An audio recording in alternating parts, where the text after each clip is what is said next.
Yan. Kayo ay dumating dito noong June. Ano baga ang araw nung San Juan de Bautista? Yun ako dumating dito sa Canada eh. Tanda ko. June 12 baga yun? Hindi ko na matandaan kung ano yun. 19 ano po? 72. Dito sa... San Juan de Bautista. Oo, San Juan de Bautista nung ako dumating sa Canada. Oh, yun. Tapos, ano po nangyari? Aba, ay di, akala ko, sabi naman nung ako inaano sa in-interview sa Philippines, ay ako daw, sabi ko ay kung ako ay may trabaho talagang nag-iintay dito, ay meron daw naman. Ang diferensya nga lang, ako daw ay, kung ako, baka ako hindi payagan ng nanay ko na umalis ng bansa, papuntang Canada.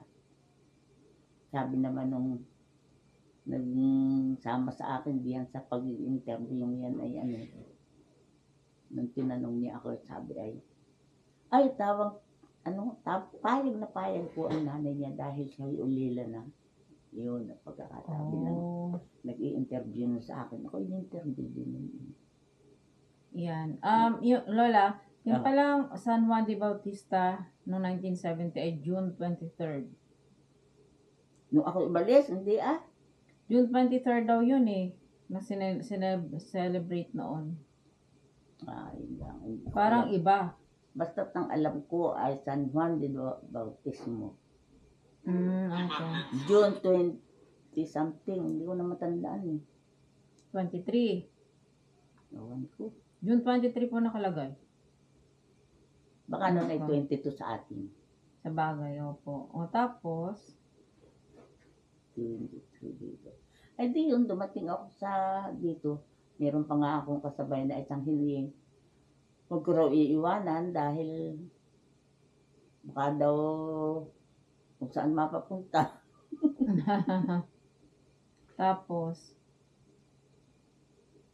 Hindi yun, magkasama kami pero kami yata na marami. Hindi ko alam na yung pala nagre-recruit ang Canada ng mga Pilipinong magtatrabaho dito sa Canada. Kaya pagdating ko dito, ayun ang trabaho ko dito.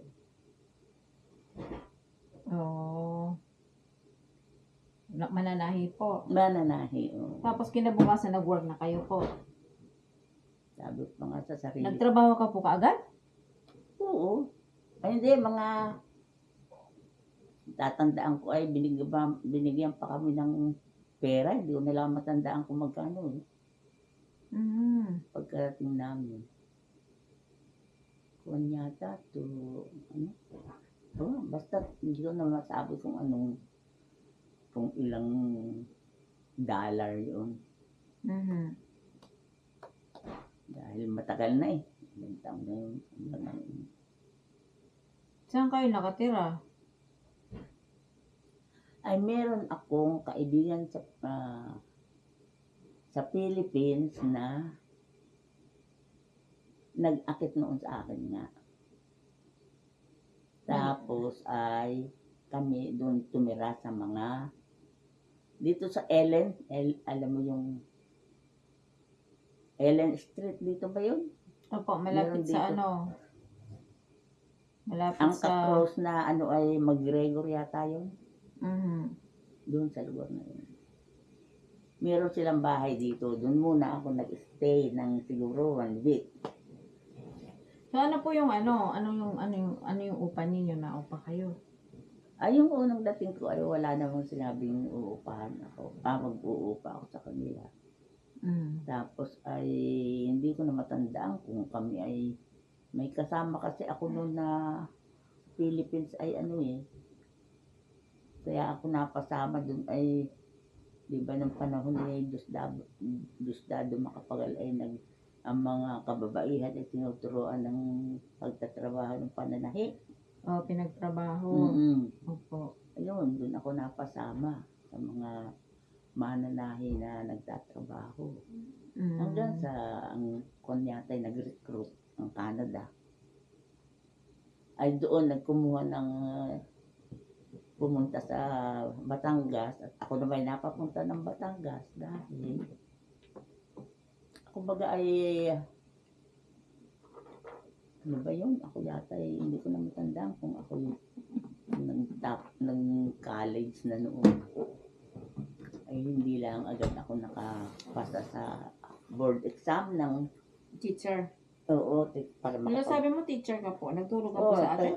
para makapagturo ay kailangan may examine ka ay hindi pa na i-release yung result ng aking kung ako ay pasado o hindi.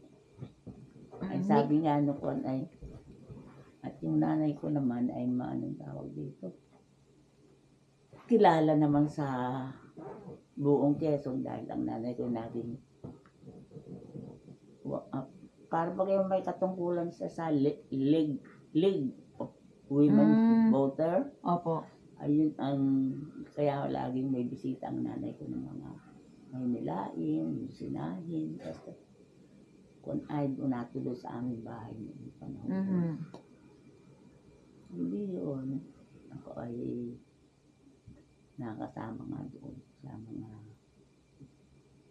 interview doon. Sabi pa nga sa akin nung nakakita nung aking diploma, ikaw pala ikaw teacher, bakit hindi ka nagtuturo? Eh may hinihintay pong kunay, yung tawag dito, yung parang di ba yung eligibility para ikaw yung makapagturo. Kailangan eligible ka doon. Hindi ako naman ay naghihintay ng kwan.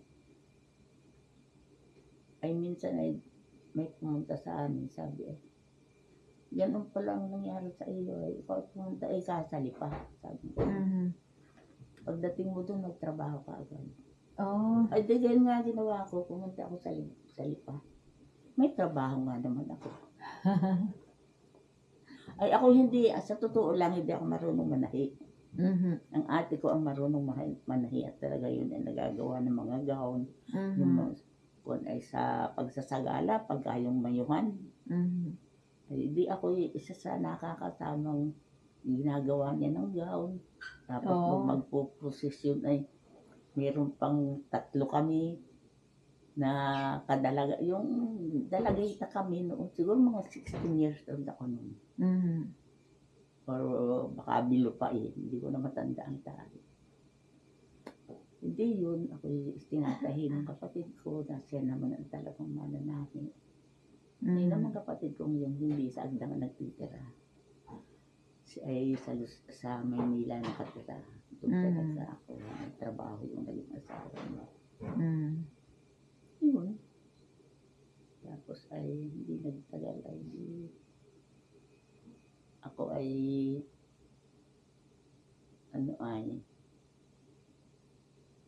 tambay. Teacher ka nga. Pwede kang Hindi naman po siguro. Pero alam mo, nakakalungkot po sa atin na nakatapos, wala namang nakukuhang trabaho. Yun ang nakakalungkot. Sa ngayon. Miss ko naman noon. Yung panahon yun, ganun din. Ay, ako noon ay di ako nga ay tawag dito. Naghihintay pa ng certification, parang eligibility para makapag-draw. Ay, hindi naman ako napunta ng kung saan pwedeng kuhan. Pero ang nanay ko, maraming kakilala na mga malalaking tao, ika nga lang sa atin. Pwede kang humingi ron ng trabaho. Yung mga politiko kasi ang tatay ko nung araw daw ay nung mamatay yun, tatay namin.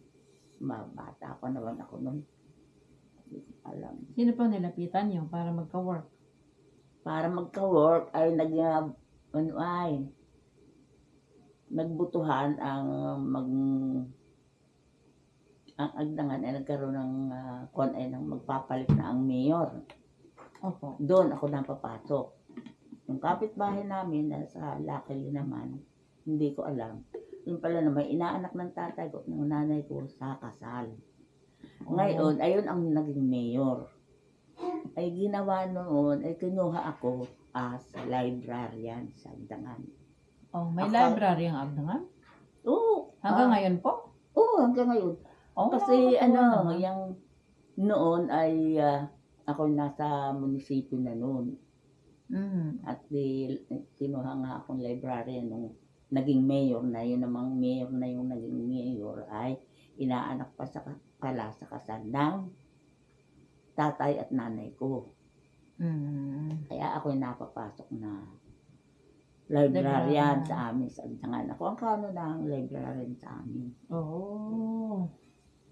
Ay, ikaw pala. Ngayon, sino na kaya librarian doon?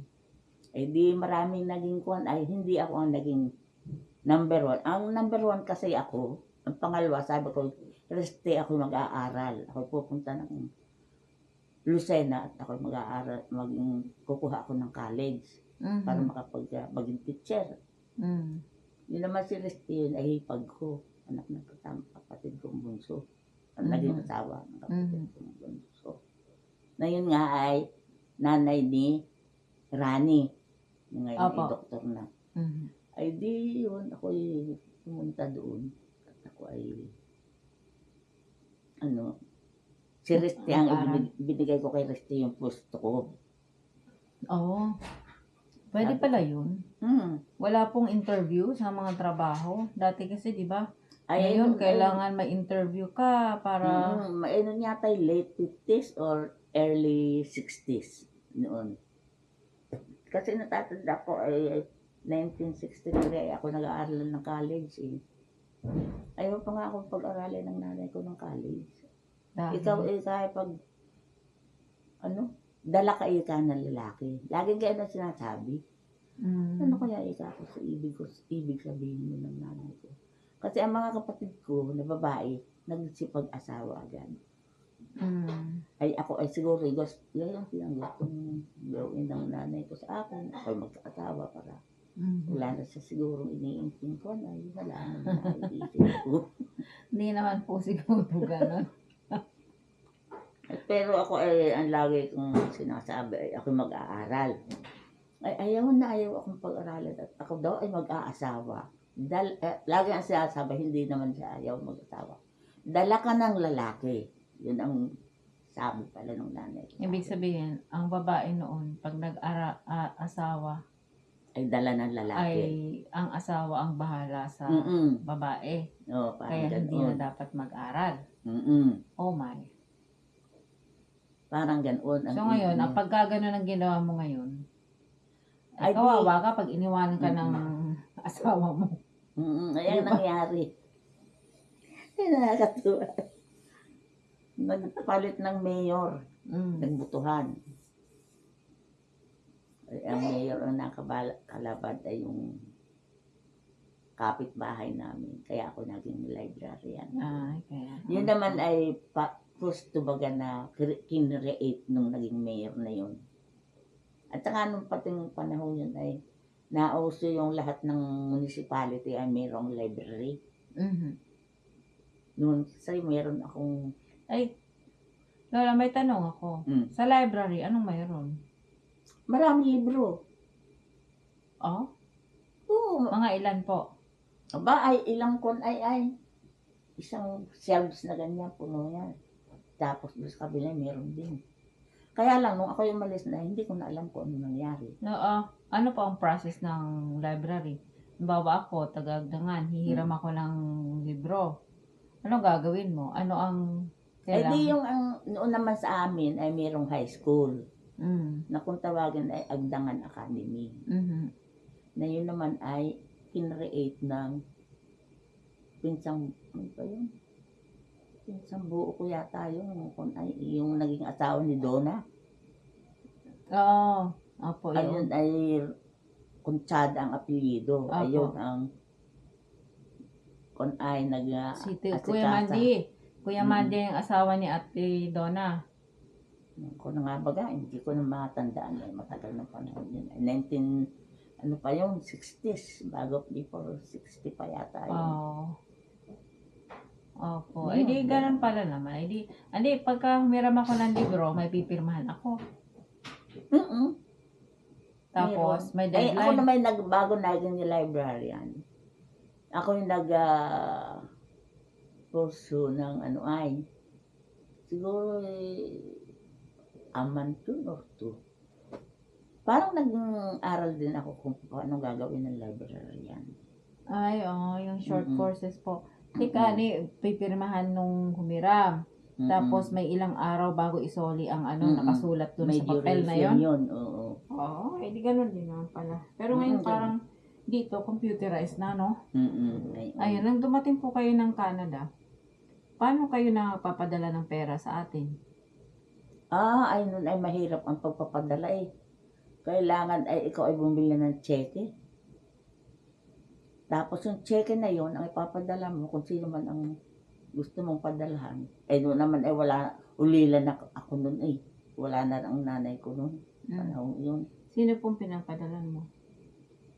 Ay di nung ako, hindi yata ay buhay pa ang nanay ko yata noong panahon yun. 72 kasi namatay ang nanay ko ay 1972. Ay di by mail, re-register mo. Yung cheque? Yung cheque ay bibili ka saan nga ba na, sa bangko yata. Hindi ko na matandaan eh, matagal na yun. Basta, di Bumibili cheque. ako ng cheque, halimbawa 100 pesos, 1,000 ganyan, ang ipapadala, ay ako bibili ng cheque sa Bangko? sa bangko. Tapos sa post office ko, may mail. Sa Canada Post? Dito. Hindi. Nung ako ay nasa Philippines pa, ako nandun pa sa Philippines, nagtatrabaho. Pero hindi po, nung dito po, halimbawa, Ako dumala na dito. meron ka pong pinag-aaral sa Pilipinas. Paano ka po nagpapadala ng pera? Ano nga bagang buhay ko bagang yung nanay ko. Kanino mo pinapadala? Sino ang pinapadala mo sa mga nag-aaral na Hindi pinag-aaral ko mo? na matandaan kung buhay po nun ang nanay. Ang nanay ko naman pala ay namatay ay 1972 eh. 71 pala. Ang sabi mo, Ay, nung di buhay namatay pa yung nun. nanay mo, nung nandito ka sa Canada, wala na po yung nanay mo. Wala na, ulila na ako. Kaya nga, paano ka nagpapadala ng pera sa Pilipinas? Nagpapadala ako kaya ako nagpapadala ay sabi ko ay nung kasing nakaburol sa inay, sabi ko kung dumating kasi ako sa bahay ay ako nagtatrabaho nga sa Lipa. Pag uwi ko every 2 weeks o once a month na uwi ako. Dahil sinabihan nga ako nung namin na ikaw pala maring ay tapos ng teaching, ba't hindi ka nagtuturo? Naghihintay pa ako ng civil service exam, hindi ka pwedeng magturo ng walang result yung na yun. Ay pinakukuha ko nga ako kay inay, yung aking certificate kung nandun na sa kung ready na. Ay hindi pa daw, ay biglang may dumating na supervisor ng kasi sa amin ay mayroong nung panahon yun ay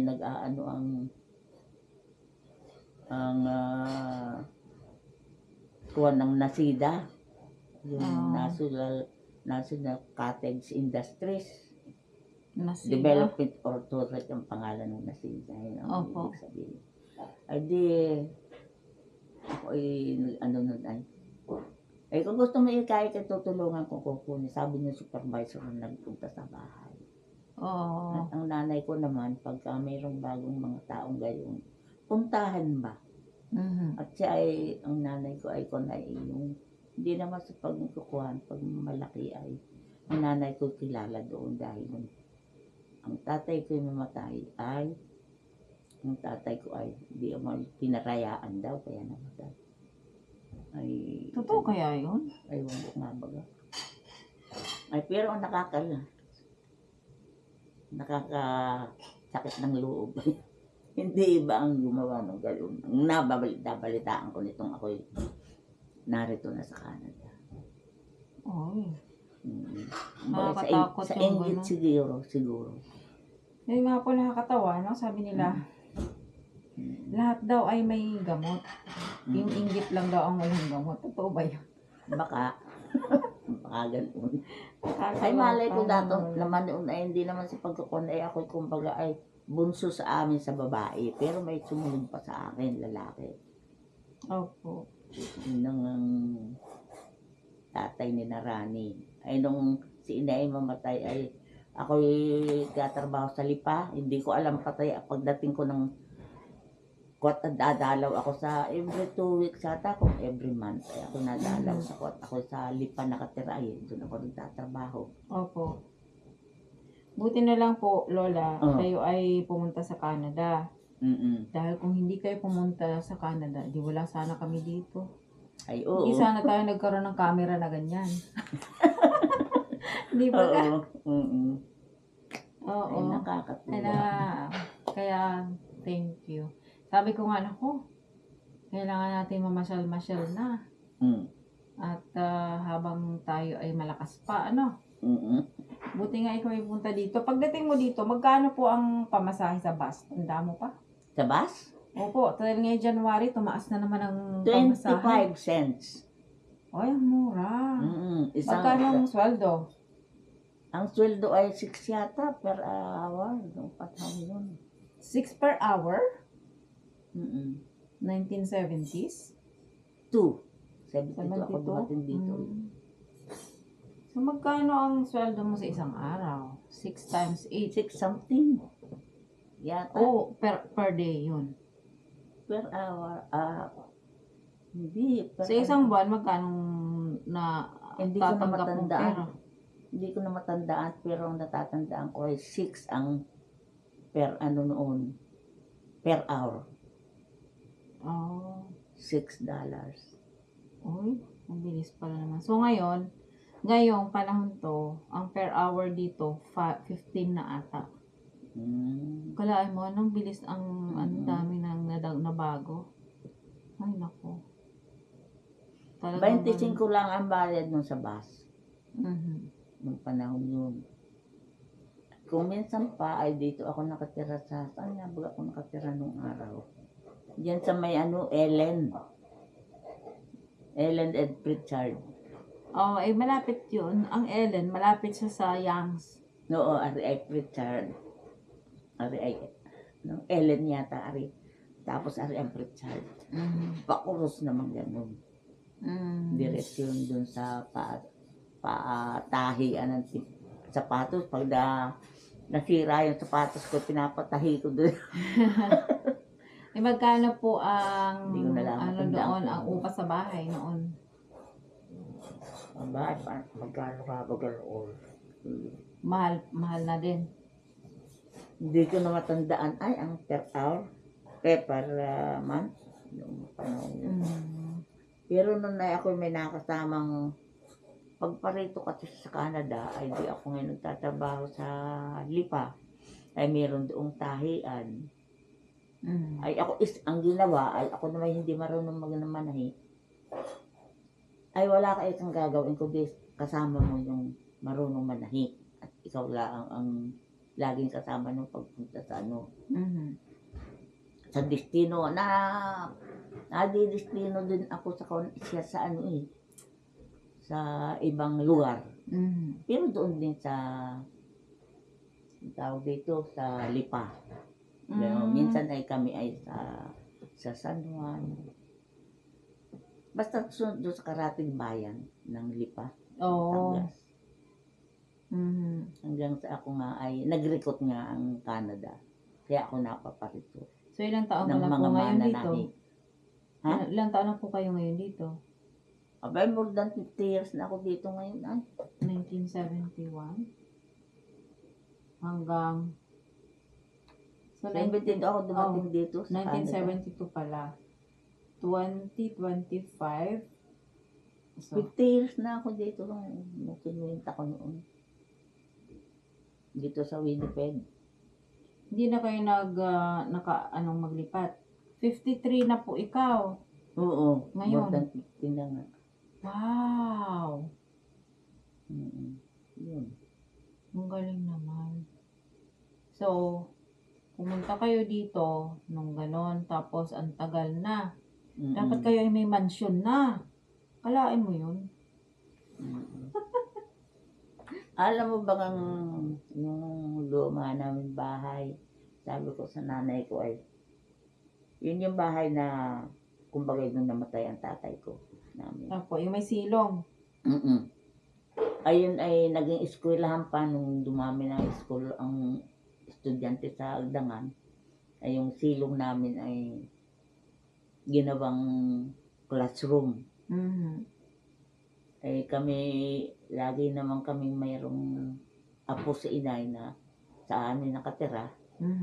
Minsan nga ay yung batang yung nakatira sa amin ay may daladalang pamunas at nagpupunas doon sa kwan. Eh, ba't ka nagpupunas dyan? Eh, hindi ka naman dyan janitor.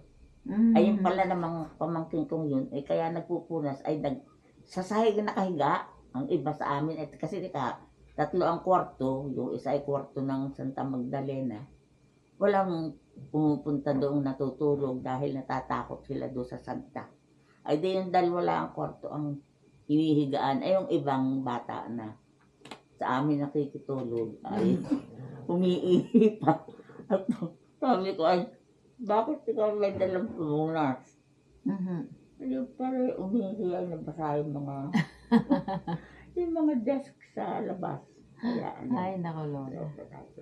Nakakatuwa naman. Ayun, mga kwento. Yan po ang mga kwento ni Lola. At siya ay, so magaling po kayo mag-English. Noon? Ngayon, kahit ngayon. Paano po kayo nagipag-usap sa ano? Nung kami lumating. Dito. Opo, like, paano? Ay, yung kasi nung ako nagtatrabaho sa Lipa, ay ako pinatara sa mga estudyante na Naubos na pala yung battery natin. sa Okay. estudyante na taga-Barrio din at taga-Panang Batangas sa Pambati.